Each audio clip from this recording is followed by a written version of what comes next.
இன்னைக்கான வீடியோ தாங்க வந்திருக்கு. வீடியோ வந்து சூப்பரா இருந்துச்சு அப்படி தாங்க சொல்லணும். ஒரு பக்கம் பார்த்தா, நம்ம பாரதி வந்து அந்த டைரி எடுத்து படிச்சு உண்மையெல்லாம் தெரிஞ்சுக்கிறாங்க அப்படின்னு தாங்க சொல்லணும். இன்னொரு பக்கம் பார்த்தா, நம்ம லட்சுமி இருக்காங்கல்ல, அவங்க வந்து தர்மலிங்கம் கட்டின தாலியவே வந்து கழட்டி அவங்க மூஞ்சில எறிஞ்சு அந்த இடத்துலேருந்து போயிடுறாங்க. அதெல்லாம் பார்க்குறப்போ சேனலை மட்டும் மறக்காம லைக் அண்ட் சப்ஸ்கிரைப் மட்டும் பண்ணிருங்க. ஃபர்ஸ்ட் எடுத்த உடனேயுமே வந்து லட்சுமி வந்து கோவப்பட்டு பேசிக்கிட்டு இருக்காங்க.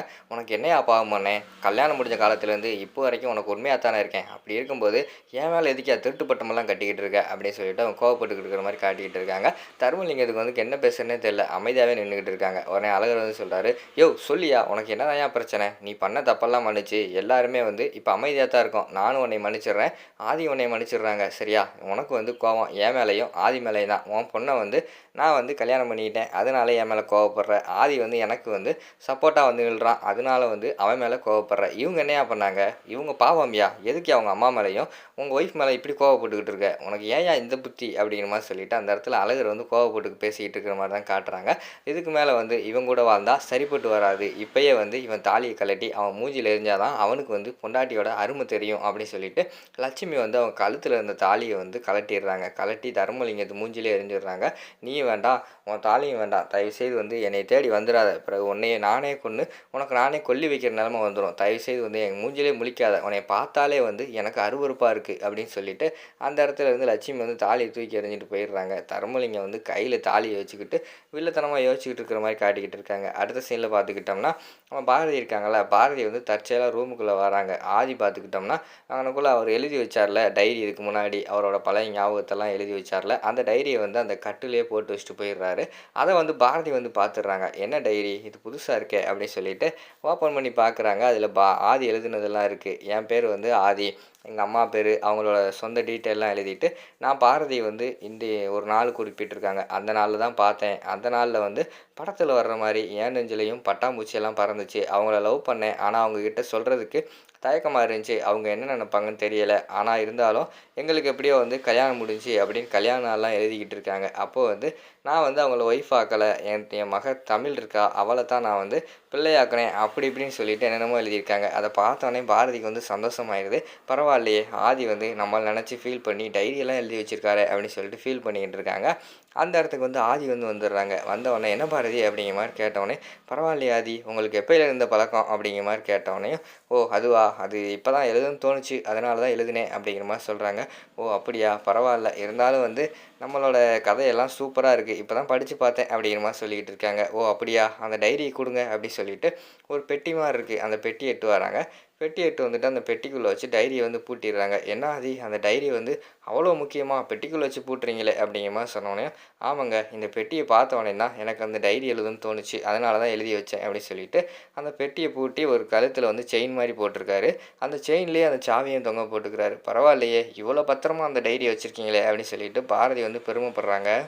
"சரி பாரதி, என்னோடய ட்ரெஸ் எல்லாம் வந்து பேக் பண்ணிடுறீங்களா?" அப்படிங்கிற மாதிரி சொன்னோன்னே, "எதுக்கு ஆதி உங்கள் ட்ரெஸ்ஸை பேக் பண்ணணும்? நம்ம தான் வெள்ளிக்கிழமை வந்து கடத்தரப்பு விழா முடிஞ்ச உடனே நம்ம எல்லாருமே சேர்ந்து தானே போகிறோம்" அப்படிங்கிற மாதிரி சொல்கிறாங்க. "இல்லை இல்லை, நான் மட்டும் தனியாக தான் போகிறேன். நான் வந்து இன்றைக்கே கிளம்ப போகிறேன். ஏன்னா வந்து அங்கே சென்னையில் ஒரு மீட்டிங் இருக்குது. அதை போய் நான் தான் அட்டென்ட் பண்ணணும். நீங்கள் வந்து கடைக்கு போங்க" அப்படிங்கிற மாதிரி சொல்கிறாங்க. "நீங்கள் இல்லாமல் நான் எப்படி கடைக்கு போகிறது?" அப்படின்னு சொல்லிட்டு பாரதி சொல்கிறாங்க. "என்ன பாரதி, நான் வந்து உங்களுக்குள்ளே தானே இருக்கேன். இனிமேல் உங்களுக்குள்ளே தான் எப்பயும் இருப்பேன்" அப்படிங்கிற மாதிரி சொல்கிறாங்க. "புரியலையே" அப்படிங்கிற மாதிரி சொல்கிறாங்க. "இல்லை, உங்கள் இதயத்துக்குள்ளே இருக்கேன்ல, அதை தான் சொன்னேன்" அப்படின்னு சொல்லிட்டு ஆதி வந்து சமாளிக்காரு. "சரி, பார்த்து போயிட்டு வாங்க" அப்படிங்கிற மாதிரி சொல்கிறாங்க. "சரி, எவ்வளோ ட்ரெஸ் எல்லாத்தையும் பேக் பண்ணுறது?" அப்படிங்கிற மாதிரி சொன்னோன்னே, "எல்லாத்தையுமே பேக் பண்ணிடுங்க" அப்படிங்கிற மாதிரி சொல்கிறாங்க. "எல்லா ட்ரெஸ் எதுக்கு?" அப்படிங்கிற மாதிரி கேட்டவுடனே, "திருப்பி நான் வந்தேன்னா உங்கள் ட்ரெஸ்ஸு எல்லாம் நிறைய இருக்கும்ல, அதனால் என் ட்ரெஸ் எல்லாத்தையுமே பேக் பண்ணி கொடுத்துருங்க, நான் எடுத்துகிட்டு போகிறேன்" அப்படிங்கிற மாதிரி சொல்லிடுறாங்க. "சரி ஆதி, நான் பேக் பண்ணி வச்சுருக்கேன்" அப்படிங்கிற மாதிரி சொல்லிவிட்டு அவங்க பேக் பண்ண போயிடுறாங்க. இங்கிட்டு பார்த்தா தர்மலிங்கம் வந்து அந்த தாலியை கையில் வச்சுக்கிட்டே யோசிச்சுக்கிட்டே இருக்காரு. "என்னடா இப்படி ஆகிப்போச்சு" அப்படின்னு சொல்லிட்டு. அந்த நேரத்தில் பார்த்தா ஆதி வந்து வெளியில் வராரு. வெளியில் வந்தோடனே, "டேய், நீ நினச்சதை செஞ்சுட்டேடா, உன்னை சும்மா விடமாட்டேன்டா" அப்படின்னு சொல்லிட்டு தாலி கொண்டு பக்கத்துலேயே வராரு. "டேய் பாத்தியாடா, பாத்தியா, உன்னால் என் பொண்டாட்டி நானே வேண்டான்னு சொல்லிட்டு தாலியை கழட்டி எறிஞ்சிட்டு போயிருக்காடா. எல்லாத்துக்கும் காரணம் நீ தான்டா. நீ நினச்சதை வந்து செஞ்சுட்டேல" அப்படிங்கிற மாதிரி சொல்லிக்கிட்டு இருக்காங்க. "இங்கே பாருங்கள் சார், உங்கள் பொண்டாட்டியை பிரித்ததுக்கு காரணம் நான் கிடையாது, சரியா? அதுக்கு வந்து நீங்கள் தான் காரணம். உங்கள் பாட்டியையும் அதுக்கடுத்து வந்து நம்ம பவித்ராவே பிரிச்சதுக்கு தான் நான் காரணம். இங்கே பாருங்க எனக்கு 1008 வேலை இருக்குது, என் வழியில் என்னை போக விடுங்க, இல்லைன்னா அவ்வளோதான் அப்படிங்கிற மாதிரி சொல்லிக்கிட்டு இருக்காங்க. ஏன்டா என் குடும்பத்தையே பிரிச்சுட்டு நீ உன் வழியில் போவியாடா, நான் விட்டுருவேனாடா, அந்த யமனுக்கே வந்து பாடம் எடுக்கிறவன்டா நான், அப்படி இப்படின்னு சொல்லி டைலாக் பேசிக்கிட்டு இருக்காரு. சார் ஒருத்தன் அமைதியாக போகிறான்னா அவனுக்கு 1008 வேலை இருக்குது, அங்கிட்டு பிரச்சனை இருக்குதுன்னு அர்த்தம். அதை விட்டுக்கிட்டு அவனுக்கு குறுக்க வந்துக்கிட்டு இருந்தீங்கன்னா எல்லா கோவத்தையும் உங்கள் மேலே காட்டிடுவேன், மரியாதையாக இருந்துக்கோங்க அப்படின்னு சொல்லிட்டு அந்த இடத்துலேருந்து ஆதி வந்து கோவப்பட்டு போகிற மாதிரி தான் காட்டிக்கிட்டு இருக்காங்க. அங்கே பார்த்தா நம்ம பாரதி வந்து எல்லாத்தையுமே பேக்கப் பண்ணி வச்சுட்டாங்க.